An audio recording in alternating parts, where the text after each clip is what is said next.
There's a quiet promise whispered in the culture, a promise so deeply embedded we rarely even notice it's there. It's the story we're told from our first day of school to our last day in the office. It goes something like this: work hard, get a good job, climb the ladder, and your salary will take care of you. Your salary will be the key that unlocks the life you want. Your salary will make you rich. But for the vast majority of people, that promise is broken. It is, in fact, the most dangerous financial lie of our time. Living a life tethered to a paycheck is like trying to fill a bucket with a hole in the bottom. No matter how much water you pour in, you never seem to make progress. You end the month with a little left over, or maybe nothing at all, trapped in a cycle of earning and spending that guarantees one thing: you will work until the day you die, or the day you can no longer work. You will never achieve true financial freedom. But what if there was a different way? What if the principles used to build the world's most dominant and profitable companies could be applied directly to your own personal finances? What if you stopped thinking like an employee and started thinking like a chief executive officer, the CEO of your own life? This isn't a metaphor. It is a fundamental shift in identity that separates those who build wealth from those who simply earn a living. The man who perfected this mindset, who used it to build a personal fortune of over $100 billion from a standing start, is Warren Buffett. And the secret isn't in his complex stock-picking formulas. It's in the simple, powerful business principles he applies to everything. The core principle is this: you must treat your personal finances exactly like a business, with an obsessive focus on two things: maximizing your long-term earnings power and executing wise capital allocation. Adopting this framework prevents the single most costly mistake in the market of life: living paycheck to paycheck with no savings, which completely prevents you from ever accumulating the capital required to invest and build real, generational wealth. The transformation waiting for you is profound. By applying the same rigorous analysis that Buffett uses to evaluate a company like Coca-Cola or Apple to your own income and expenses, you will turn your life into a powerful engine of wealth creation. You will learn to see your savings rate not as leftovers but as your profit margin. You will see your investments not as a gamble but as strategic, capital allocation decisions. This is the blueprint for achieving financial independence. This is the final promise. The first and most critical transformation you must undergo is not on a spreadsheet but in your mind. It is the shift from the passive mindset of an employee to the active ownership mindset of a CEO. You must appoint yourself the chairman and chief executive officer of a new enterprise, Me Incorporated. This is the foundational pillar upon which all wealth is built, because it changes the locus of control from external forces to your own deliberate actions. It is the decision to stop being a passenger in your own financial life and to grab the steering wheel with both hands. The most powerful illustration of this principle doesn't come from a billion-dollar Berkshire Hathaway deal. It comes from the muddy, rain-soaked streets of Omaha, Nebraska in the 1930s and 40s. A young Warren Buffett was not just a boy. He was a conglomerate of small, high-margin businesses. He wasn't waiting for an allowance. He was generating revenue. This wasn't a hobby. It was the early operation of a future titan who understood from his very first nickel that he was the CEO of his own enterprise. Consider his first venture, chewing gum. At the tender age of 6, he bought packs of juicy fruit, spearmint and doublemint from his grandfather's grocery store, Buffett & Son. He would buy a 3-pack for a nickel, then walk door to door selling the individual sticks for a penny each. The math was simple, but the mindset was revolutionary. He wasn't consuming, he was arbitraging. He was identifying a market inefficiency, the convenience of a single stick of gum, and capitalizing on it. He was thinking about profit margins before he could likely even spell the words. Soon after, he graduated to a more sophisticated operation, selling Coca-Cola. He bought 6 packs of Coke for 25 cents and, like with the gum, sold the individual bottles for a nickel each. That's a 5-cent profit on a 25-cent investment, a staggering 20% return on capital in an afternoon. He wasn't just selling sodas, he was learning about brand power. He noticed people would ask for Coke by name, a lesson that would later inform his billion-dollar investment in the company. But his most famous early enterprise was his paper route. This wasn't a chore, it was a logistics and customer service business. He didn't just deliver the Washington Post, he optimized it. He realized he could increase his earnings power not just by adding more customers, but by selling related products. He began selling calendars and magazine subscriptions to his captive audience of newspaper subscribers. He was upselling and cross-selling. He consolidated multiple paper routes to create efficiencies of scale. By the time he was a teenager, he was earning more than his teachers, pulling in about $175 a month, an astronomical sum for a boy in the 1940s. He filed his first tax return at age 14, claiming a $35 deduction for his bicycle and watch as business expenses. This wasn't a kid playing games. This was the CEO of Buffett Post-in-Times optimizing his tax liability. The culmination of his early career as CEO of Me Inc. was perhaps the pinball machine business. With his friend Don Danley, Buffett bought a used pinball machine for $25. Instead of playing it, he saw it as an asset, a piece of capital that could generate a stream of income. He approached a local barber, Frank Errico, and proposed a partnership. Frank would provide the floor space, and they would split the profits. Within a day, the machine was filled with nickels. Buffett, the capital allocator, saw the success and immediately made his next executive decision: reinvest the profits. He used the earnings from the first machine to buy a second, then a third.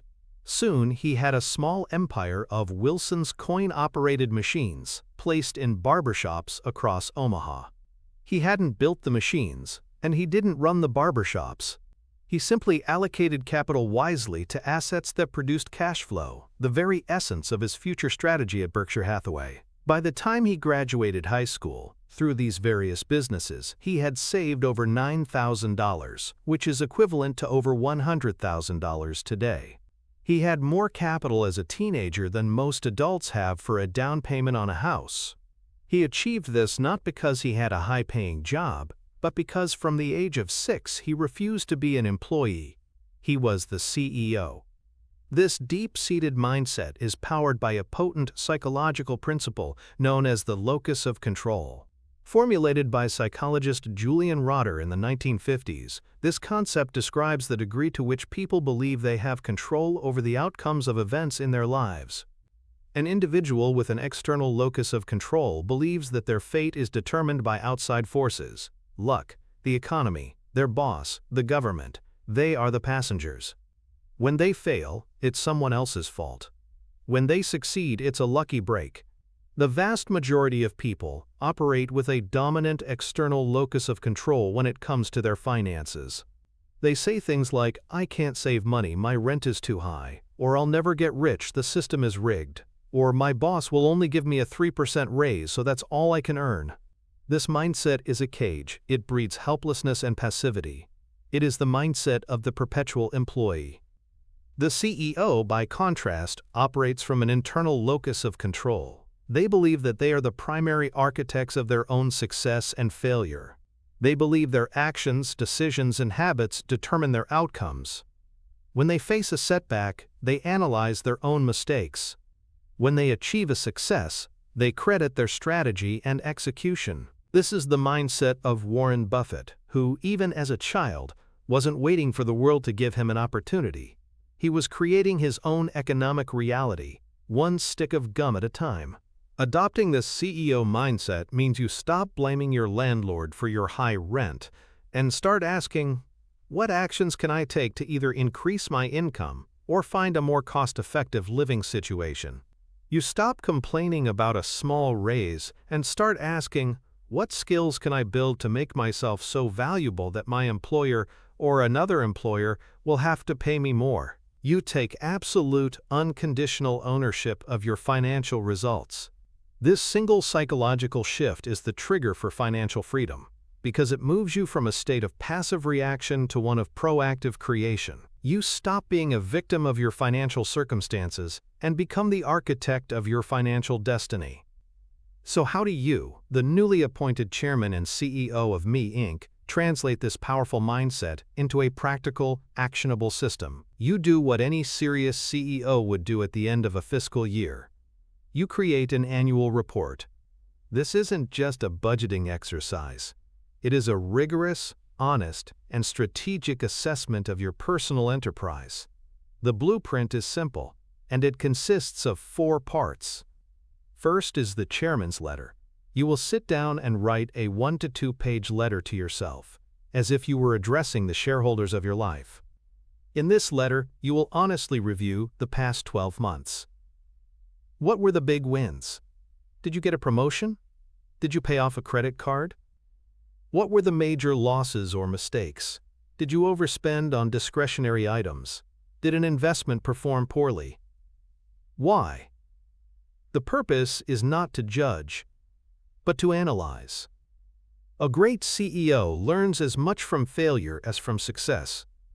You will also use this letter to articulate your grand vision. Where do you want Me Inc. to be in 5, 10, 20 years? What does financial independence look like for you? This vision becomes your North Star. The second section of your annual report is the personal balance sheet. This is a simple snapshot of your financial health on a single day. On one side, you list all of your assets, the cash in your checking and savings accounts, the current value of your 401k, your IRAs, your brokerage accounts, the market value of your home, your car, and any other significant valuables. On the other side, you list all of your liabilities, your mortgage balance, your car loan, student loan debt, and any outstanding credit card balances. The formula is simple. Assets minus liabilities equals your net worth. Your net worth is the ultimate scorecard of your performance as CEO. A rising net worth over time means your business is healthy and growing. A stagnant or falling net worth is a red flag that requires immediate executive action. Most people only track their income. The CEO tracks their net worth. The third section is the personal income statement, also known as a cash flow statement.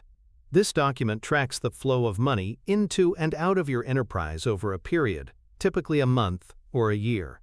At the top, you have your revenue, your salary after taxes, any side hustle income, dividend payments, and any other cash coming in. Below that, you list your expenses, your overhead. You must be brutally honest and detailed here. Break it down into categories: housing, transportation, food, utilities, debt payments, entertainment, and so on. The final line of the income statement is the most important number in your financial life. Revenue minus expenses equals net profit. In personal finance terms, this is your savings. This number, expressed as a percentage of your revenue, is your personal profit margin. This metric tells you how efficiently your company is operating. Finally, the fourth section is the strategic plan for the coming year. Based on your analysis in the first 3 sections, you will set clear, measurable goals.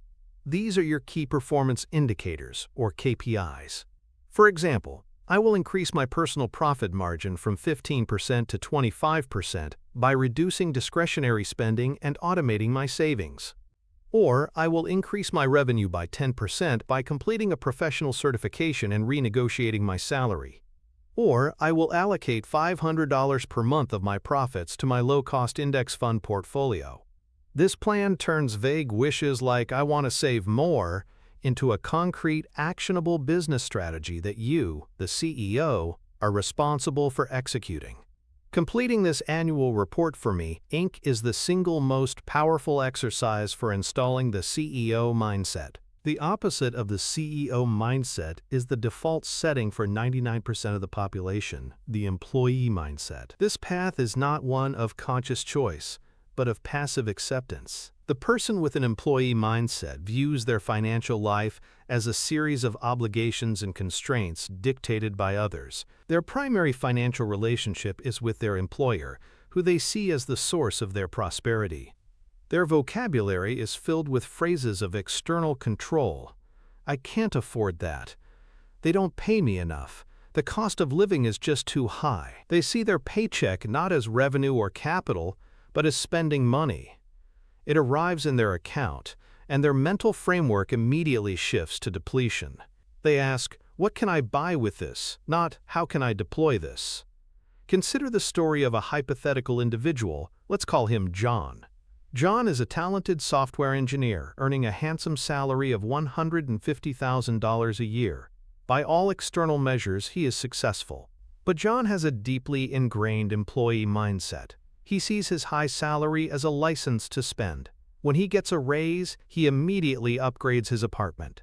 When he gets a bonus, he leases a more expensive car. His business of Me Inc. is a high-revenue, high-overhead operation with a profit margin of nearly zero. He has no personal balance sheet. He only knows what's in his checking account at any given moment. He has no strategic plan. His financial life is a series of reactive decisions based on social pressure and marketing. He buys the new iPhone because his colleagues have it. He goes on expensive vacations because he feels he deserves it after working hard. John is constantly stressed about money, despite his high income, because he is perpetually one unexpected expense, a car repair, a medical bill, away from debt. He is a wage slave in a gilded cage. He has abdicated his role as CEO, and as a result, his impressive revenue generates no lasting wealth. He is simply a conduit through which money flows from his employer to other corporations. His journey toward financial independence hasn't even begun, because he's still standing at the starting line, waiting for someone else to tell him when to run. The ultimate financial power of the CEO mindset comes from its immediate and direct impact on your financial statements. It forces a fundamental shift in focus from the income statement to the balance sheet. The employee mindset is obsessed with income. How much do you make? Is the defining question. This is a dangerous and incomplete metric. A doctor earning $500,000 a year with $500,000 in student loans, a massive mortgage, and 2 luxury car leases has a very impressive income statement, but a terrifying balance sheet. Their net worth could easily be negative. They are a business on the verge of bankruptcy. The CEO, on the other hand, is obsessed with net worth, the equity of the business. Income is merely the raw material, the fuel used to build the true engine of wealth, the asset side of the balance sheet. When you adopt the CEO mindset, your financial decision-making process changes entirely. When you consider buying a new car, you don't just ask, "Can I afford the monthly payment?" An income statement question. You ask, "How will this rapidly depreciating asset affect my net worth?" A balance sheet question. When you receive a bonus, the employee mindset says, "Let's book a vacation." The CEO mindset says, "This is an injection of unforecasted capital. What is the highest and best use of this capital to increase the long-term equity of my enterprise? Should I pay down high-interest debt, which provides a guaranteed return, or should I purchase an income-producing asset?" This executive decision-making framework, applied consistently over years and decades, is what separates the wealthy from the merely high-earning.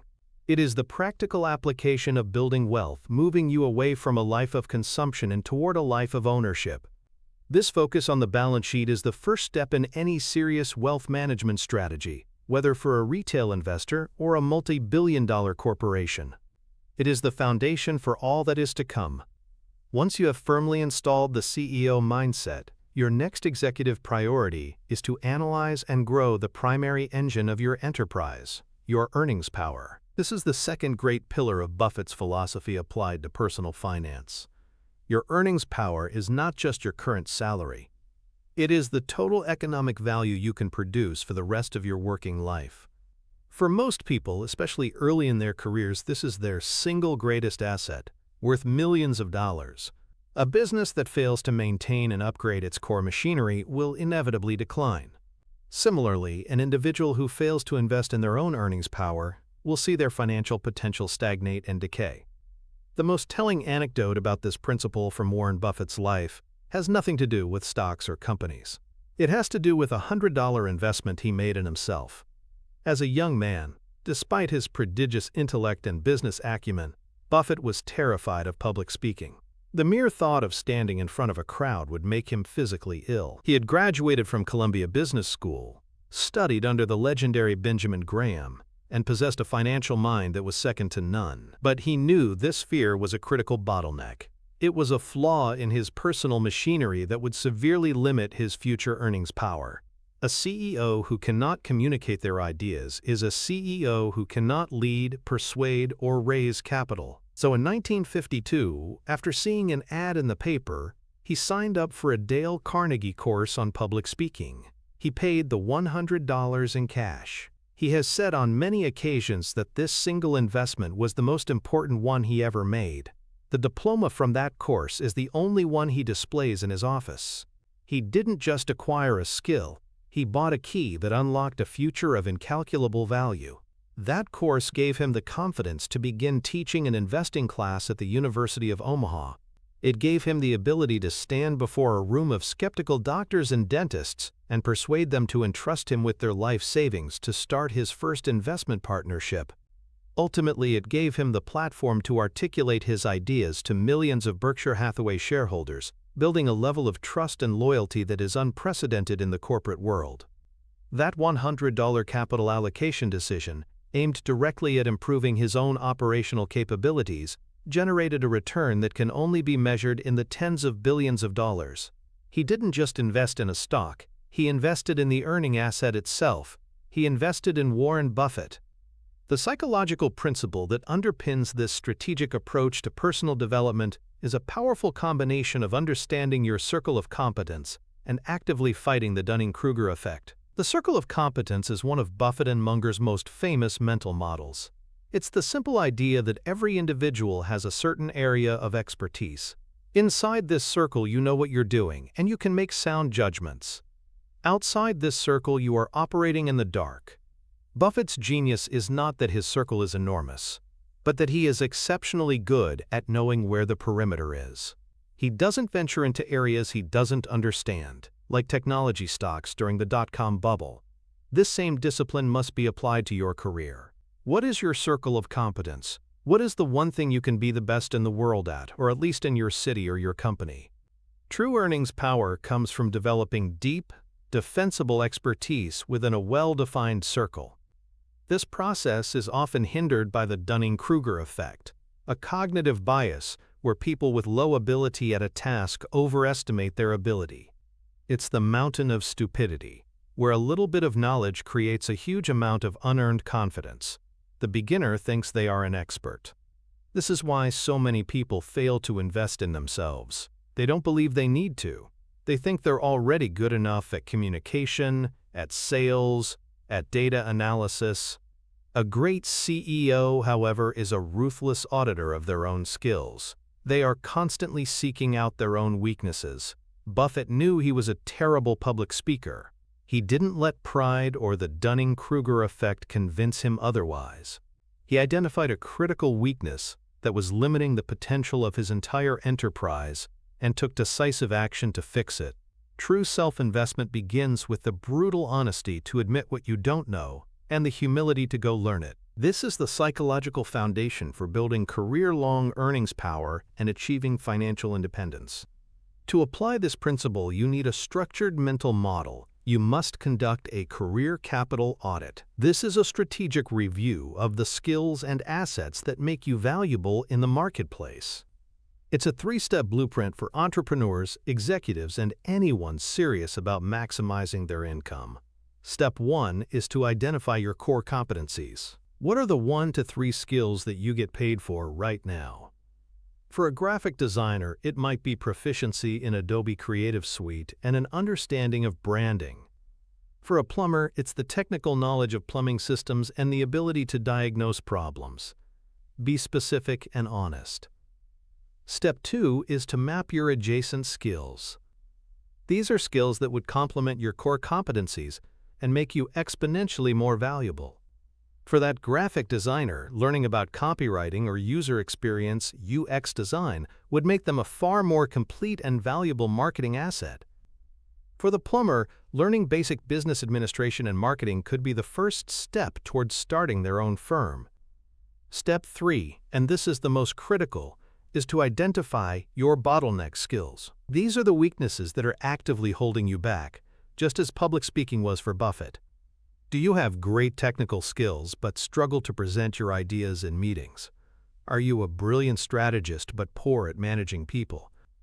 Are you an expert in your field but have no sales or negotiation skills? You must identify the single skill that, if improved, would have the greatest cascading positive effect on your career. Once you have identified this bottleneck, you formulate a personal development plan. This is a capital allocation decision.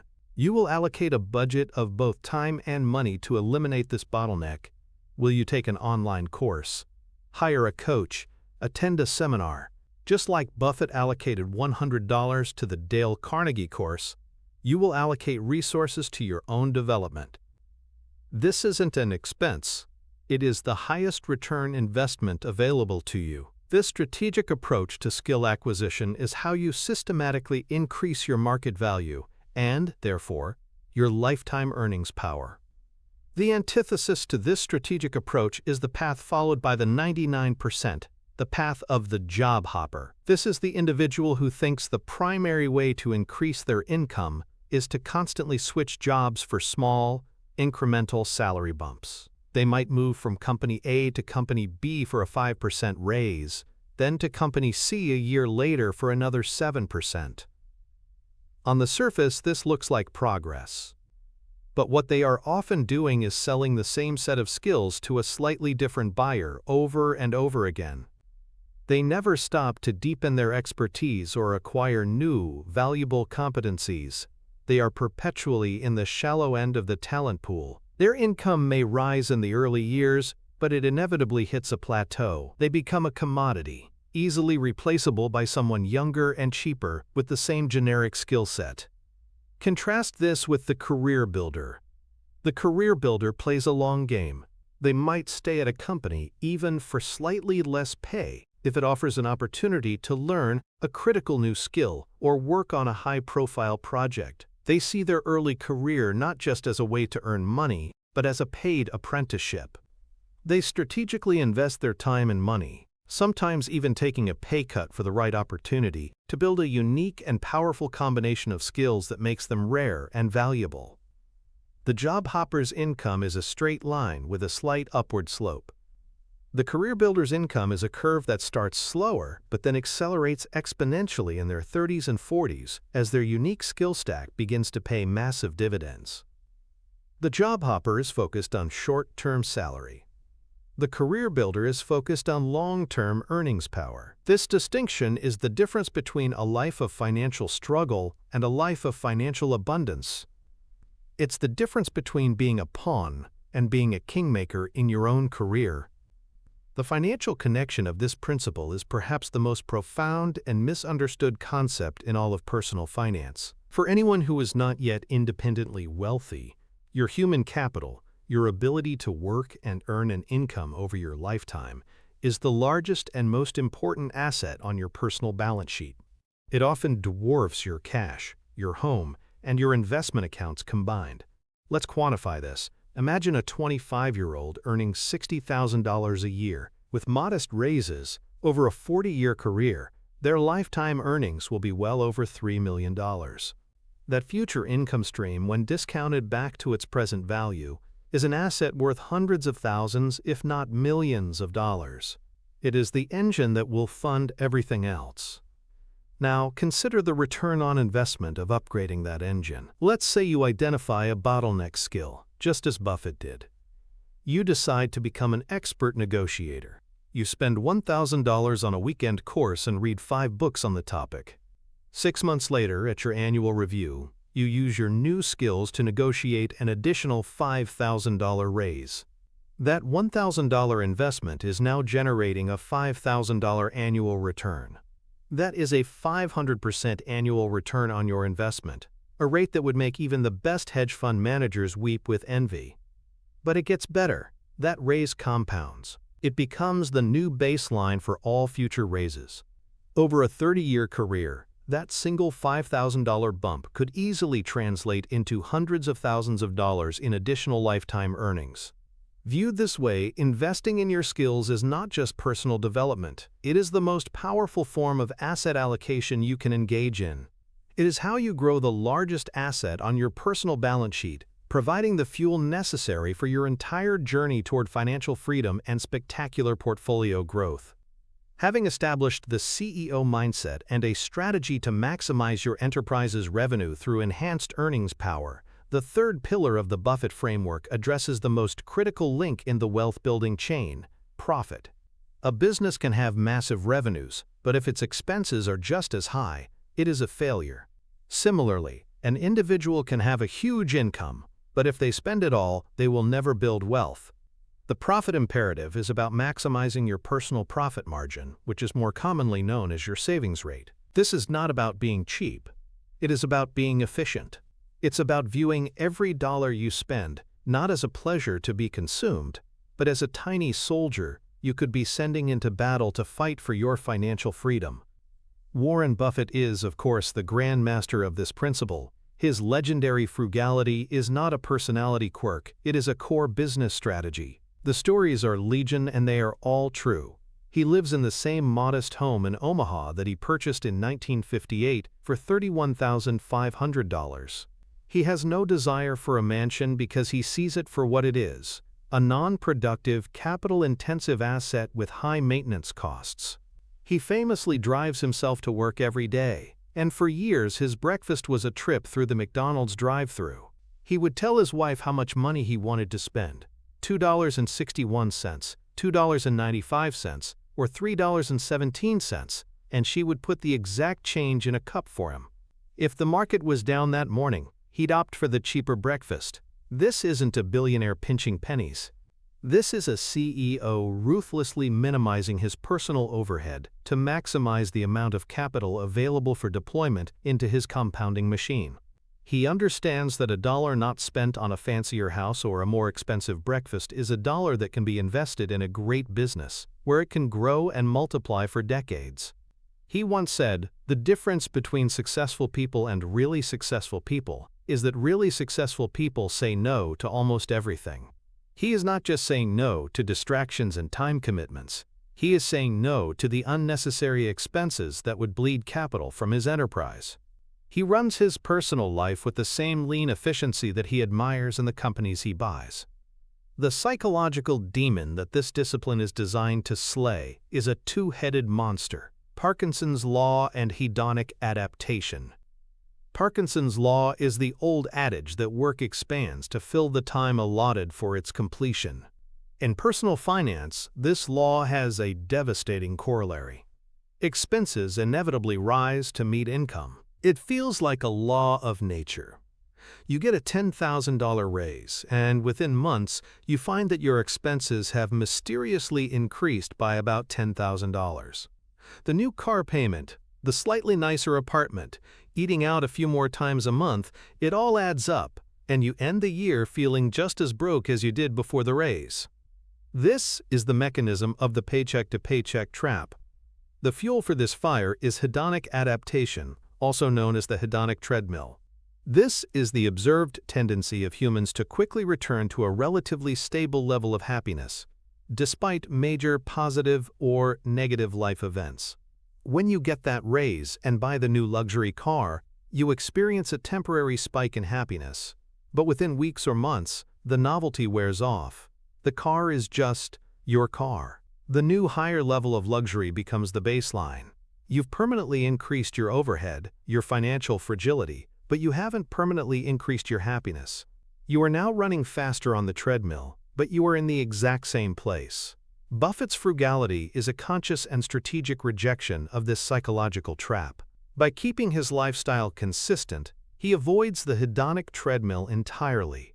Every increase in his income and wealth directly increases his personal profit margin, his savings rate, giving him more and more capital to deploy.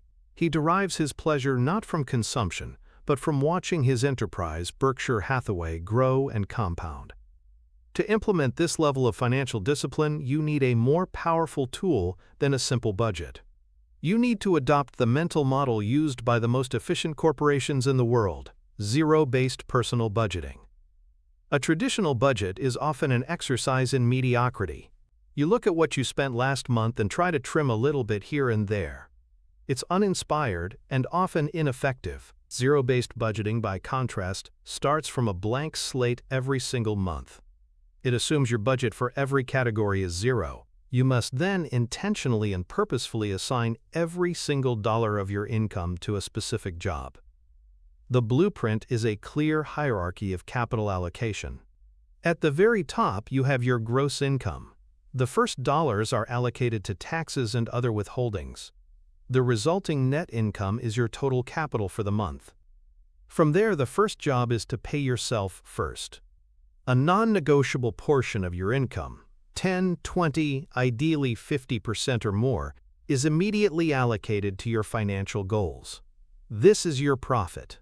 This money goes directly to your 401k, your IRA, your brokerage account, or to pay down high-interest debt. It never touches your checking account, where it could be accidentally spent. Only after you have extracted your profit do you allocate the remaining capital to your expenses. You start with the must-haves: shelter, utilities, transportation to work, and basic groceries. You fund these categories with the exact amount needed. Finally, with whatever capital is left over, you can fund the wants: restaurants, entertainment, travel, hobbies. This process is transformative because it flips the traditional model on its head. Instead of saving what is left after spending, you spend what is left after saving. It forces you to justify every single dollar of expense. You'll quickly discover corporate bloat in your personal finances, the forgotten subscriptions, the mindless online shopping, the convenience purchases that provide little value. Zero-based budgeting is the tool that allows you, the CEO of Me, Inc., to surgically cut this waste and dramatically increase your personal profit margin. It is the tactical execution of how to save money effectively and systematically. The alternative path, the one trodden by the 99%, is the path of lifestyle inflation. This is the silent killer of wealth. It's the story of the brilliant surgeon who earns $700,000 a year but is drowning in debt.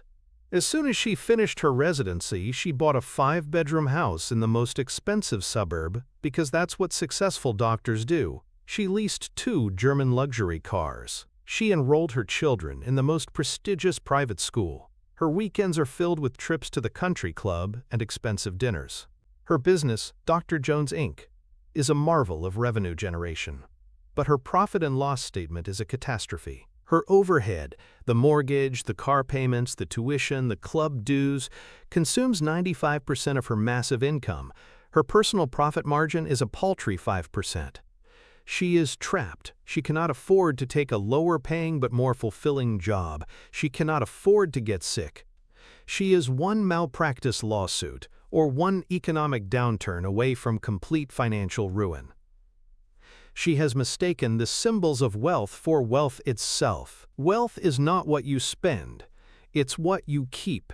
It is the equity on your balance sheet, your net worth. The doctor with the high income and the negative net worth has failed as a CEO because she never understood the profit imperative. She built a business with no bottom line, and that is a recipe for disaster no matter how much revenue you generate. The direct financial connection between your savings rate and your financial future is not just important, it is the most critical piece of mathematical reality in all of personal finance. Your savings rate, your personal profit margin, is more powerful than your income and more important than your investment returns in determining how quickly you achieve financial freedom. The math is stark and unavoidable. If you save 10% of your income, it means for every 9 years you work, you are saving enough to cover 1 year of living expenses. At that rate, your journey to financial independence will take roughly 51 years. You will retire at the traditional age if you're lucky. Now, watch what happens when you get serious about your role as CEO and start increasing that profit margin. If you can increase your savings rate to 25%, your time to financial independence drops to 32 years. At an aggressive 50% savings rate, a rate achieved by many in the financial independence, retire early, or FIRE movement, you are saving 1 year's worth of expenses for every 1 year you work. your time to financial independence plummets to just 17 years. If you can push it to 70%, you can retire in less than 9 years. This is not a trick. It is the simple, brutal logic of capital accumulation. The savings rate is the speed limit on your journey to wealth.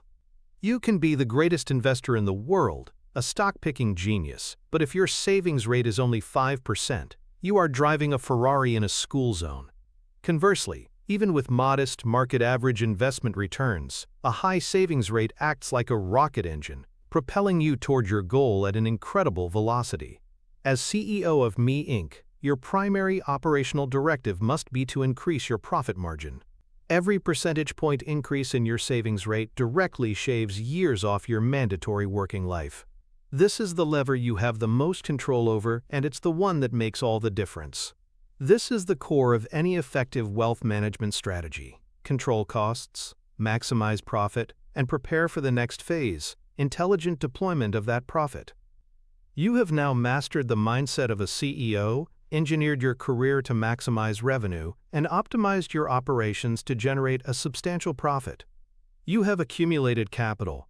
Now comes the most intellectually stimulating and consequential part of your job as CEO, intelligent capital allocation. This fourth pillar is where wealth is truly compounded. Having profits is one thing. Knowing how to deploy those profits to generate even more profits is another. This is the skill that separates the good businesses from the great ones, and the financially comfortable from the truly wealthy. It is the very heart of the Warren Buffett legend. The single greatest story of Buffett's capital allocation prowess under fire is the American Express salad oil scandal of 1963.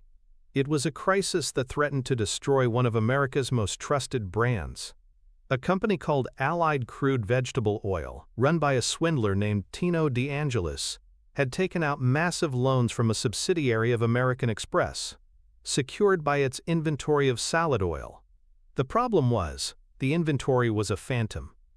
Tino filled his giant storage tanks mostly with water, with only a thin layer of oil floating on top to fool inspectors. When the fraud was discovered, Allied Crude went bankrupt, and American Express was on the hook for potential losses of over $175 million. A catastrophic sum that threatened to wipe out the company's entire net worth. Wall Street panicked. The herd thundered. The stock, which had been trading at over $60 a share, collapsed to $35. The consensus was that American Express was finished. But Warren Buffett, the CEO of his investment partnership, did not panic. He did what a great CEO does. He ignored the noise and did his own primary research. He knew that the scandal, while serious, was confined to one subsidiary. The real question was whether the core businesses of American Express, its travelers' checks and credit cards, had been permanently damaged. So he became a scold. He went to banks and asked tellers if they were seeing any drop-off in the sale of travelers' checks. He visited restaurants and hotels talking to cashiers and managers, asking if customers were still using their American Express cards with the same frequency and confidence. The answer, overwhelmingly, was no. The scandal had not shaken the public's faith in the brand. The fundamental earnings power of the core business was intact. Wall Street was selling the entire company based on a problem in one division. Buffett realized that at $35 a share, he could buy a phenomenal business with a powerful, durable brand for a price that implied it was on its deathbed. He made his executive decision. He allocated 40% of his partnership's entire capital, a massive, daring bet, into American Express stock. Within a few years, the stock had recovered and soared, making his investors and himself an absolute fortune. This was not a gamble. It was the calculated deployment of capital, based on a rational analysis of business fundamentals, executed at a time of maximum pessimism.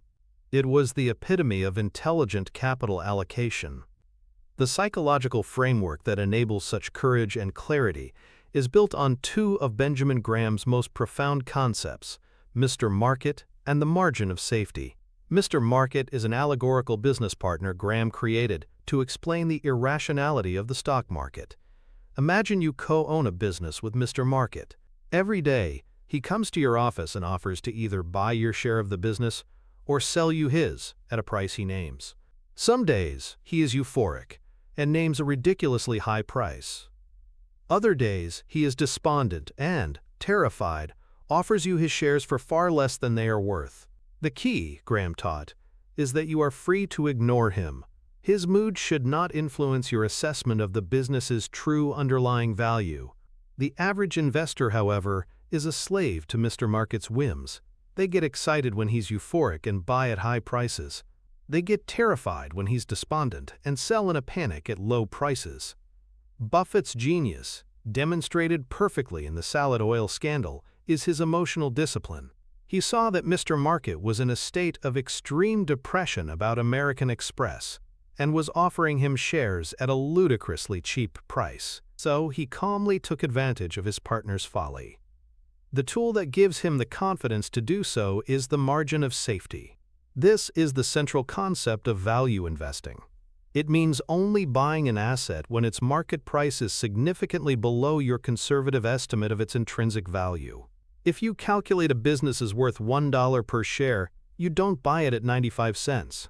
You wait until Mr. Market, in one of his fits of despair, offers it to you for 50 cents. That 50-cent discount is your margin of safety. It's the cushion that protects you from bad luck, unforeseen events, or errors in your own judgment. It is the financial and psychological buffer that allows a capital allocator to act decisively and rationally when everyone else is consumed by fear. For the retail investor, this means not chasing hot stocks that are already priced for perfection, but seeking out quality assets, whether they be individual stocks or broad market index funds, when they are on sale. To apply this disciplined, business-like approach to your own investments, you must create a personal investment policy statement, or IPS. This is a formal document that institutional investors and professional wealth management firms use to govern their decision-making, and there is no reason a serious retail investor shouldn't have one as well. It is the constitution for your investment portfolio, written by you, for you, during a time of calm rationality. This document prevents you from making emotional mistakes in the heat of the moment. Your IPS should have several key sections. First, a statement of your purpose and goals. Why are you investing? Is it for retirement in 30 years? A house down payment in 5 years? Be specific. Second, your time horizon and risk tolerance. Are you a 25-year-old who can afford to take on more risk for higher potential returns? Or a 60-year-old nearing retirement who needs to prioritize capital preservation? Be honest about how you would feel during a 50% market crash. Third, and most importantly, your rules of engagement. This section defines your strategy. What will be your target asset allocation between stocks and bonds? If you are an index fund investor, you will commit to a specific, low-cost set of funds and a regular contribution schedule. If you are a stock picker, you will define the specific quantitative and qualitative criteria a business must meet before you will even consider buying it, e.g., a certain PE ratio, debt-to-equity level, or evidence of a durable competitive advantage. You will also define the conditions under which you will sell an investment. Creating an IPS transforms you from a gambler into a systematic operator. When Mr. Market is panicking, you don't have to think. You just consult your IPS and execute your predetermined plan. The path of the 99% is the polar opposite of this disciplined approach. It is the path of the speculator and the market timer. The speculator treats the stock market like a casino. They don't think about owning a piece of a business. They think about tickers on a screen going up or down. They chase hot tips from friends or financial news channels. They pile into meme stocks or speculative cryptocurrencies, hoping to get rich quick. Their decisions are driven by greed and fear, the two most powerful emotions that destroy investment returns. They are Mr. Market's puppet, buying high in a frenzy of excitement and selling low in a wave of terror. The market timer is a slightly more sophisticated cousin of the speculator. They believe they can cleverly dance in and out of the market, selling at the top and buying back in at the bottom. The overwhelming evidence shows that this is a fool's errand. Even the most brilliant professional investors cannot consistently time the market. The market timer often ends up selling after a decline and then sitting in cash, paralyzed by fear, while the market begins a new ascent without them. Both the speculator and the market timer are engaged in a losing game. They are focused on predicting price movements, which is impossible, rather than on the intelligent capital allocation principle of buying good businesses at fair prices and holding them for the long term, which is achievable. This undisciplined approach is not a strategy for portfolio growth. It is a reliable method for portfolio destruction. The financial power of intelligent capital allocation is unlocked by the oldest and most powerful force in finance: compounding returns on invested capital. Albert Einstein supposedly called compound interest the eighth wonder of the world. A great business, in Buffett's view, is one that can reinvest its profits at a high rate of return for a very long period of time. This creates a snowball effect. The profits from year one generate their own profits in year two, and so on, leading to exponential growth. Your personal investment portfolio is your own private compounding machine. Every dollar of profit you generate through your high savings rate can be deployed to purchase assets that, in turn, generate their own returns in the form of dividends, interest, or capital gains. Let's look at the math. Imagine two individuals, both diligent savers, who manage to put away $20,000 a year.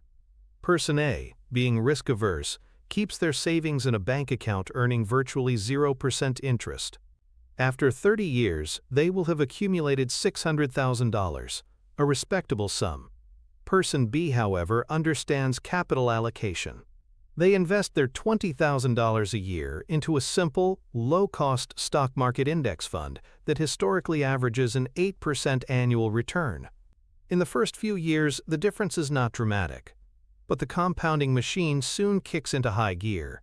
After 30 years, Person B will have accumulated not $600,000, but over $2.25 million. That's a difference of more than $1.5 million, created not from saving more money, but from the intelligent deployment of that money. This is the tangible, life-altering result of acting as a shrewd capital allocator. It is the mechanism by which you transform your hard-earned profits into true, lasting financial independence. You have now built a powerful, profitable personal enterprise. You have the CEO mindset, a growing revenue stream, a high profit margin, and a disciplined system for allocating your capital. But a business is not just about growth, it's about survival. The final and perhaps most overlooked pillar of the Buffett framework is the construction of a durable moat. A moat, in medieval times, was a defensive ditch around a castle that protected it from attack. In business, a moat is a durable competitive advantage that protects a company from its rivals. For your personal finances, a moat is the set of defensive strategies that protects your enterprise from the inevitable shocks and catastrophes of life.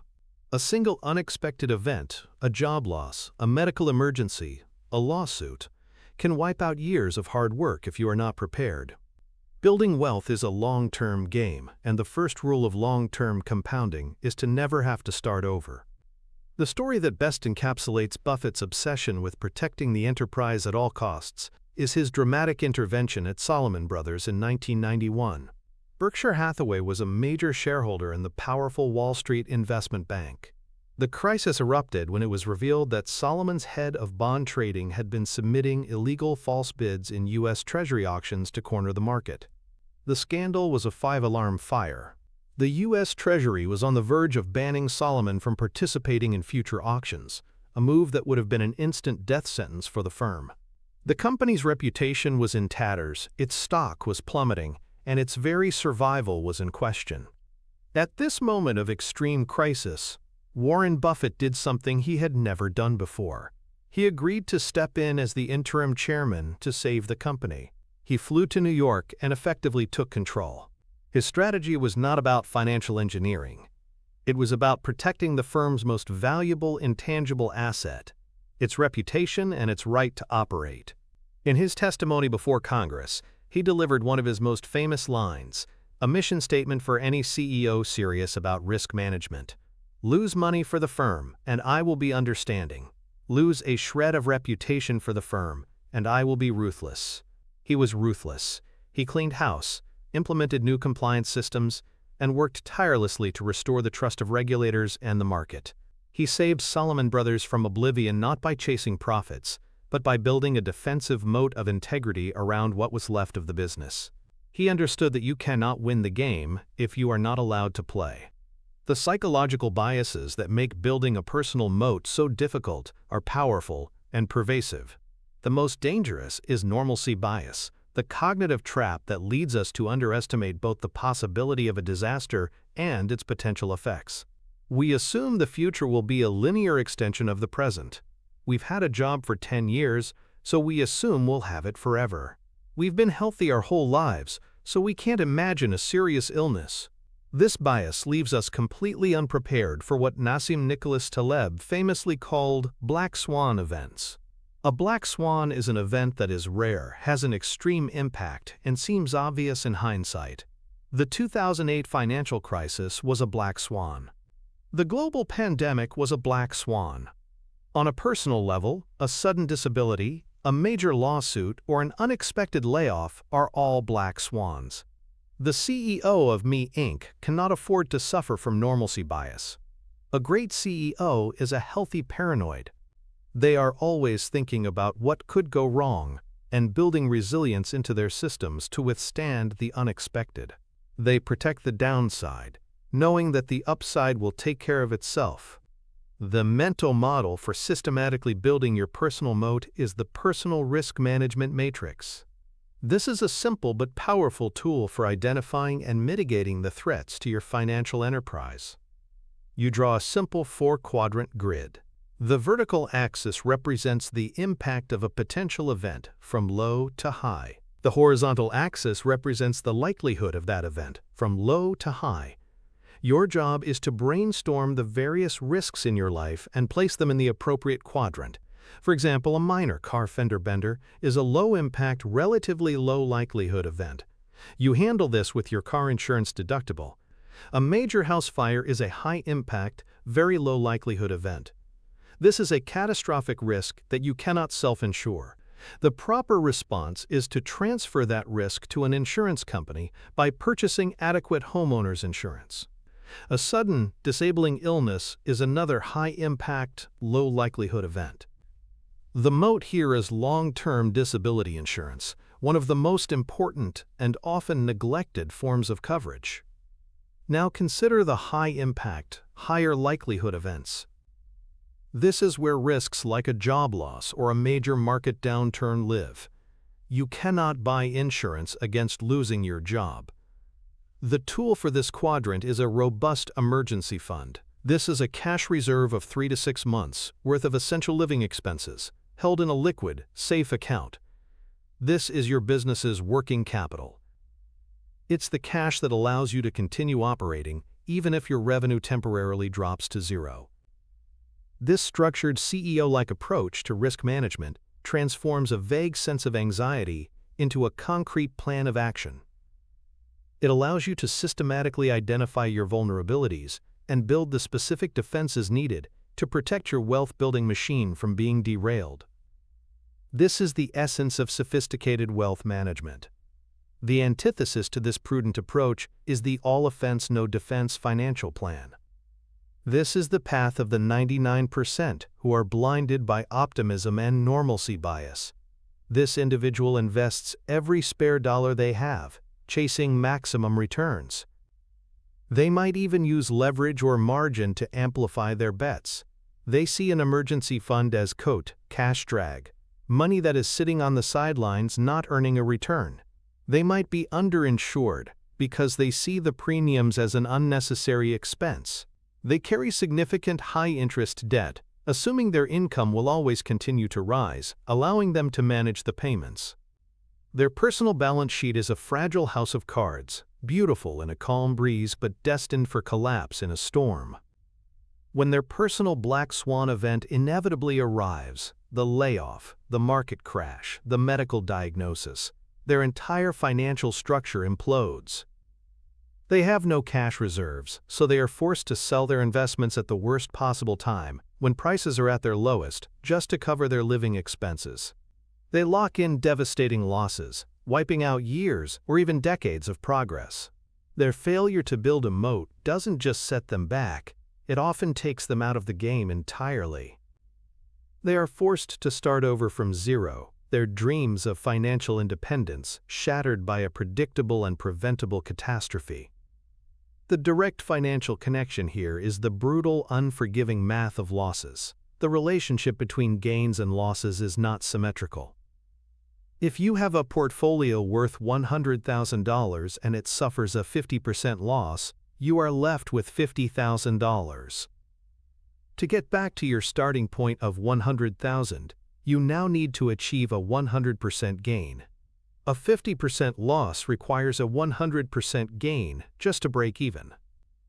This is why protecting your capital from large drawdowns is mathematically more important than chasing every last percentage point of upside. Your emergency fund, your insurance policies, and your sensible asset allocation are not sources of cash drag. They are your defensive linemen. They are the moat.